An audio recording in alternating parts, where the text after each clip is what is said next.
This is Creepy, a podcast dedicated to sharing the most famous, chilling, and disturbing creepypastas and urban legends in the world.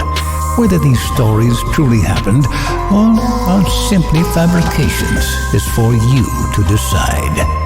These stories may contain graphic depictions of violence and explicit language. Listener discretion is advised. The Rake. During the summer of 2003, events in the northeastern United States involving a strange, human-like creature sparked brief local media interest before an apparent blackout was enacted. Little or no information was left intact, and most online and written accounts of the creature were mysteriously destroyed. Primarily focused in rural New York State and once found in Idaho, self-proclaimed witnesses told stories of their encounters with a creature of unknown origin.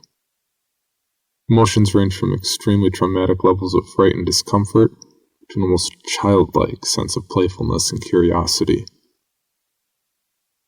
While their published versions are no longer on record, the memories remain powerful. Several of the involved parties began looking for answers that year. In early 2006, the collaboration had accumulated nearly 24 documents dating between the 12th century and present day, spanning 4 continents. In almost all cases, the stories were identical. I've been in contact with a member of this group and was able to get some excerpts from their upcoming book. A Suicide Note, 1964. As I prepare to take my life, I feel it necessary to assuage any guilt or pain I've introduced through this act. It is not the fault of anyone other than him. For once I awoke and felt his presence, and once I awoke and saw his form, and once again I awoke and heard his voice, and looked into his eyes. I cannot sleep without fear of what I might next awake to experience. I cannot ever wake. Goodbye. Found in the same wooden box were 2 empty envelopes addressed to William and Rose, and 1 loose personal letter with no envelope. Dearest Lily, I have prayed for you. He has spoken your name. A journal entry translated from Spanish, 1880. I have experienced the greatest terror. I have experienced the greatest terror. I have experienced the greatest terror. I see his eyes when I close mine. They are hollow, black. They saw me and pierced me.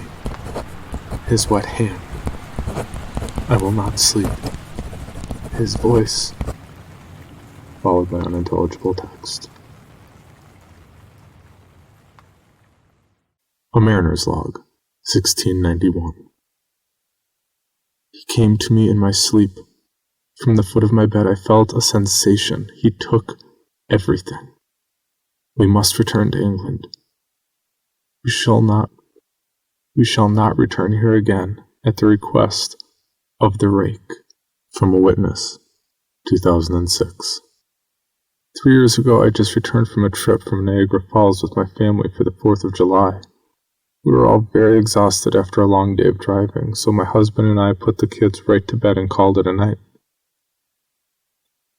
At about 4 a.m., I woke up thinking my husband had gotten up to use the restroom. I used the moment to steal back the sheets, only to wake him in the process. I apologized and told him I thought he had got out of bed.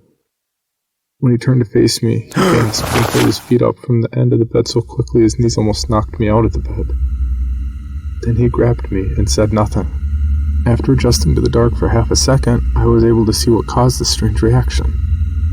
At the foot of the bed, sitting and facing away from us, there was what appeared to be a naked man, or a large hairless dog of some sort. Its body position was disturbing and unnatural, as if it had been hit by a car or something.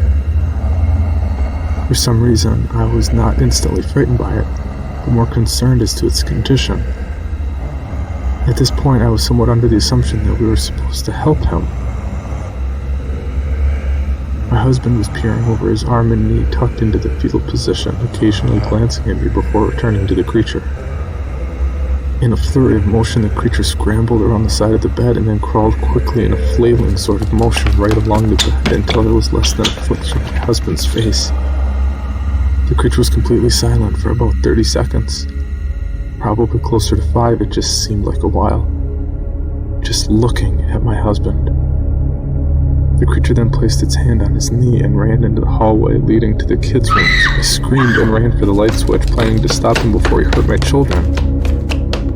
When I got to the hallway, the light from the bedroom was enough to see it crouching and hunched over about 20 feet away. He turned around and looked directly at me, covered in blood.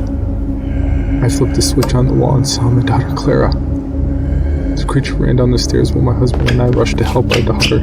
She was very badly injured and spoke only once more in her short life. She said, "He is the Rake." My husband drove his car into a lake that night while rushing our daughter to the hospital.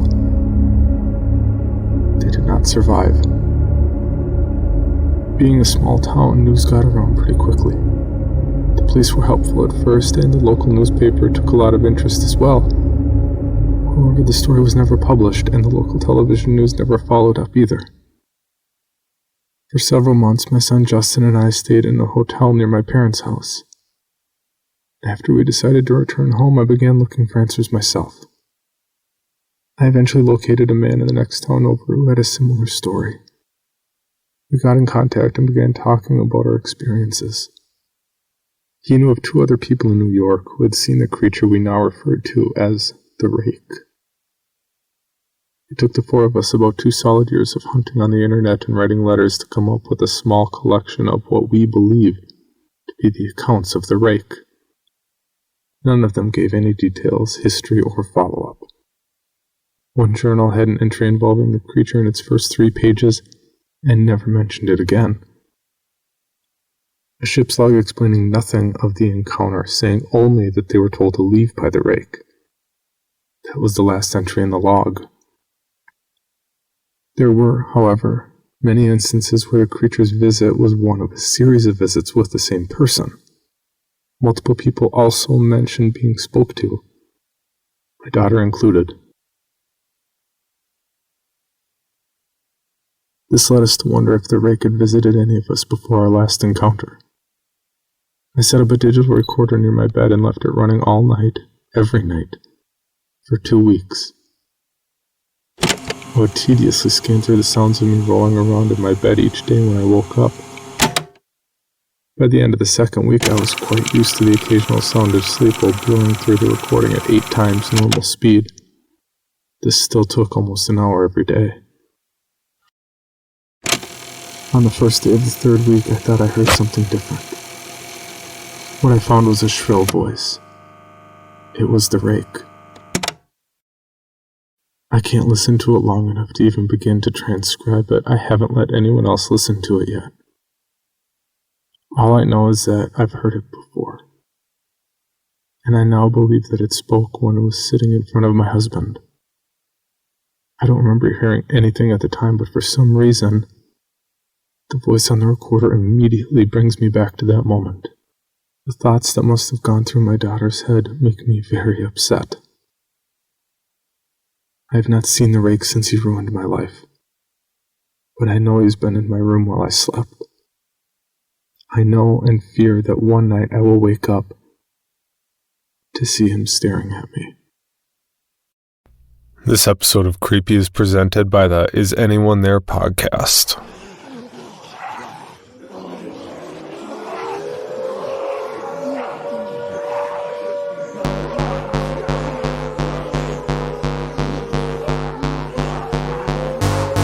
December 21st, 2012. The zombie infestation sweeps across the globe.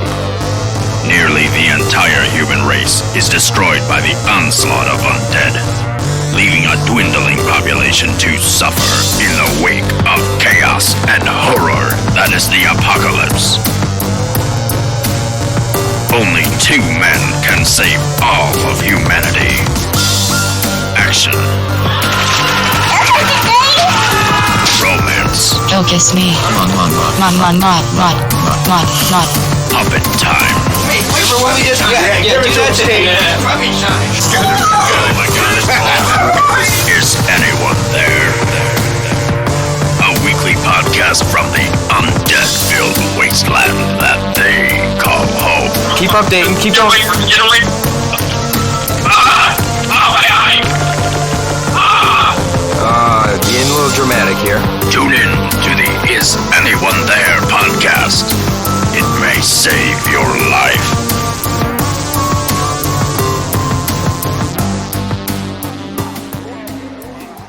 For more information, including pictures and videos of the stories told on this podcast, or to suggest stories for future episodes, please visit us at CreepyPod on Twitter, Instagram, and Facebook, or email us at creepypod@gmail.com. All stories told on this podcast can be found at creepypastawikia.com and are protected by a Creative Commons license. Some rights reserved unless otherwise stated.